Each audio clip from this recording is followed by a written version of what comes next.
Karen faked a land sale to steal my ranch. I proved ownership and had her locked up. Imagine waking up one day to find your family's ranch, generations in the making, has been sold right out from under you by a stranger. How far would you go to reclaim what's rightfully yours when facing such an audacious lie? The morning air on the Whispering Pines Ranch always smelled of pine and damp earth, a comforting scent that had been the backdrop to my life. Our ranch, spanning hundreds of acres of rolling hills and ancient forests, was more than just land.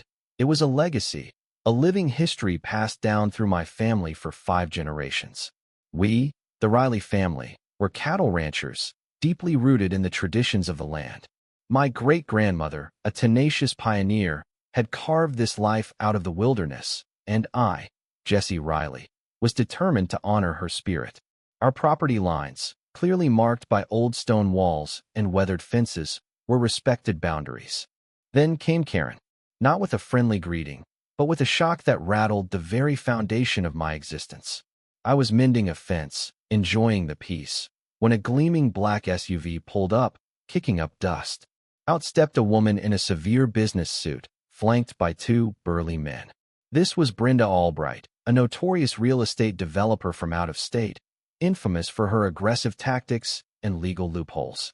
"Mr. Riley," Brenda announced, her voice devoid of warmth, cutting through the silence of the ranch. "I'm Brenda Albright, and I'm here to take possession of Whispering Pines. As of yesterday, this property has been legally transferred to my company, Horizon Holdings. We've purchased it. Your ranch is now ours. You and your cattle have exactly 24 hours to vacate the premises, or we will be forced to begin eviction proceedings and impound your livestock."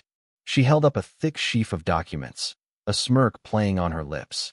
The main conflict, audacious and utterly infuriating, was laid bare. Brenda, a predatory developer, had fabricated a land sale, claiming ownership of my family's ancestral ranch with fraudulent documents, and was now attempting to steal our home and livelihood. Her demands were not only illegal, but rooted in a profound sense of greed and a pathological disregard for history, community, and the law. Her attitude was one of blatant contempt, believing her wealth and legal team granted her the right to simply seize property. My jaw tightened. "Ms. Albright," I said, my voice dangerously low, trying to control the tremor of rage that ran through me. "This ranch has been in my family for over a century. It's not for sale. You have no legal claim here, and these documents are fraudulent. You are trespassing, and I suggest you turn around and leave before I call the sheriff." I even pulled out a copy of my family's original land grant, signed by the governor decades ago. Brenda, however, merely scoffed, waving a dismissive hand. "Naive, Mr. Riley. The county records show a clear transfer. Your old papers mean nothing compared to properly filed deeds. Consider this your final warning. We'll be back tomorrow morning, and if you're still here, we will have you forcibly removed. And trust me, you won't like how we relocate your cattle." Her tone was chillingly arrogant, her eyes holding a glint of perverse pleasure, as if she relished the thought of destroying my family's legacy. I spent that night poring over every document, every deed, every record, a knot of dread tightening in my stomach. The next morning, as promised, Brenda returned, this time with a full construction crew, a contingent of armed private security guards, and 2 ominous-looking cattle trailers. Then, her audacity escalated into a direct, shocking act of physical destruction and animal endangerment. While her security guards formed a menacing line, Brenda pointed to our main barn, a sturdy, historic structure that housed our prize breeding bull, Thunder. "Bulldoze that shack," she shrieked. With a sickening roar, the bulldozer lurched forward and slammed into the side of the barn, tearing through its wooden walls. Thunder, terrified, bellowed in panic. Then, as I watched in horror, Brenda directed her crew to open the gates of our main pasture, allowing our entire herd of cattle, including pregnant cows and young calves, to stampede out onto the open county road, directly into oncoming traffic. It was a calculated, malicious act designed to destroy our property, endanger our animals, and cripple our livelihood beyond recovery.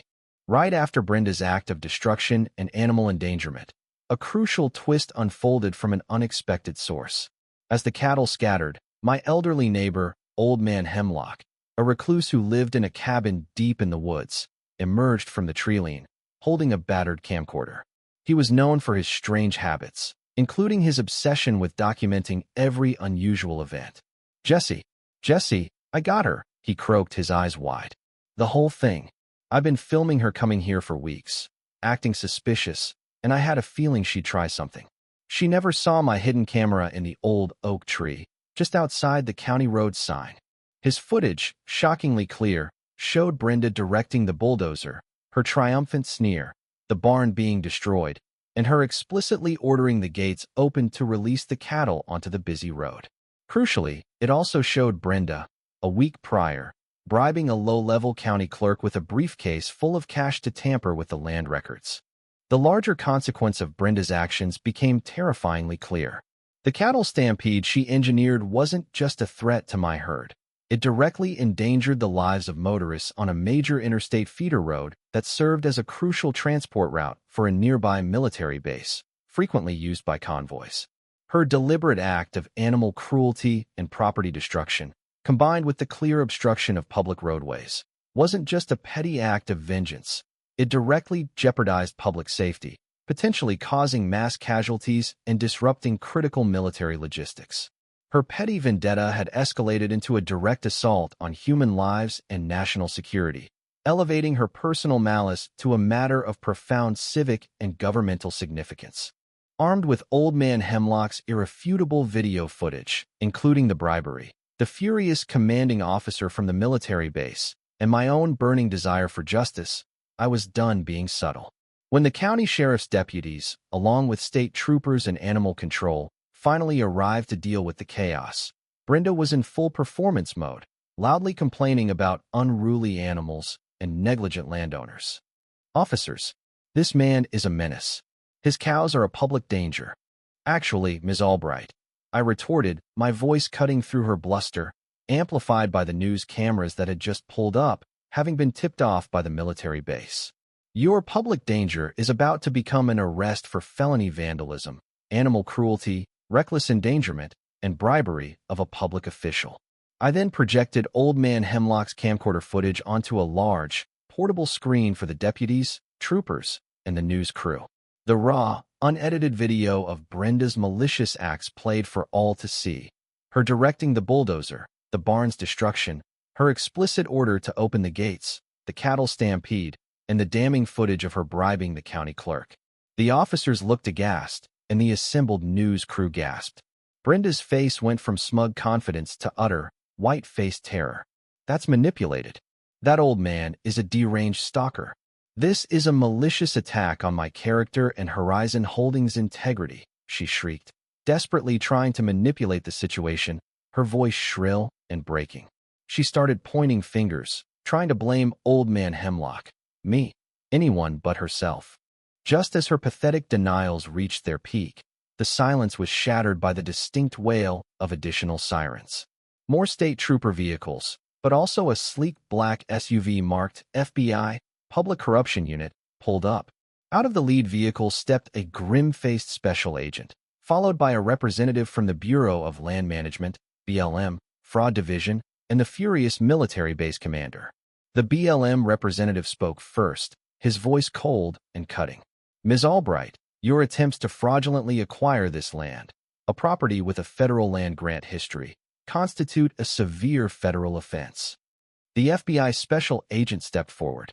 "And Ms. Albright, we've also been investigating reports of widespread fraudulent land acquisitions and financial irregularities linked to Horizon Holdings across multiple states. Your documented acts of felony vandalism, animal cruelty, reckless endangerment, bribery, and attempts to seize property through forged documents align perfectly with these ongoing investigations. Furthermore, we have evidence of significant sums of Horizon Holdings funds being funneled through offshore accounts linked to your shell corporations, ostensibly for development projects that never materialized, and a history of targeting family-owned properties for illicit acquisition through similar schemes." A nervous murmur rippled through the gathered local landowners, who had followed the commotion, as one stammered to the FBI agent, She tried to buy my grandmother's farm last year with a crazy low offer. We always knew something was off. It was a chilling revelation. Brenda wasn't just a busybody. She was a criminal mastermind, systematically defrauding countless landowners, attempting to seize valuable property, and sabotaging public safety for massive personal profit, with the development projects merely a cover for her grand scheme. A past incident, whispered among her former associates, revealed that Brenda had been previously involved in a major land grab scandal in the Southwest. The consequences for Brenda Albright were immediate and utterly devastating. She was arrested by federal and local authorities on multiple charges, including federal offenses for bribery, land fraud, felony vandalism, animal cruelty, reckless endangerment, and later, as the full extent of the fraud was uncovered, for massive embezzlement, wire fraud, and racketeering.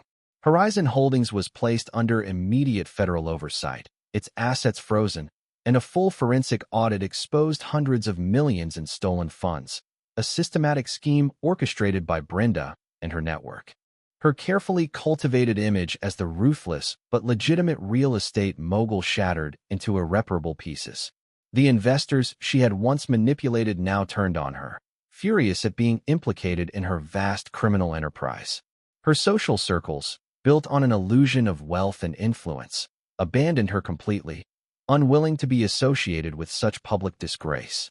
Her vast real estate holdings, her fortune, her status, her perceived power all confiscated as part of the ongoing investigation and subsequent lawsuits.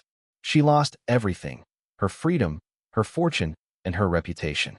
The ultimate irony was that her audacious attempt to steal my ranch led to the complete unraveling of her vast, illegal empire, culminating in a lengthy federal prison sentence. As for Whispering Pines Ranch, it slowly recovered. The barn was repaired with the help of community volunteers, the cattle were safely rounded up, and the ranch, now more revered than ever, stood as a testament to resilience. The satisfaction was immense, watching her literal and figurative empire crumble before her eyes, a quiet triumph of justice and enduring legacy over arrogant greed and rampant criminality. Old Man Hemlock became a local hero, his yard-eye camcorder now a symbol of vigilant community spirit. What's your take on this?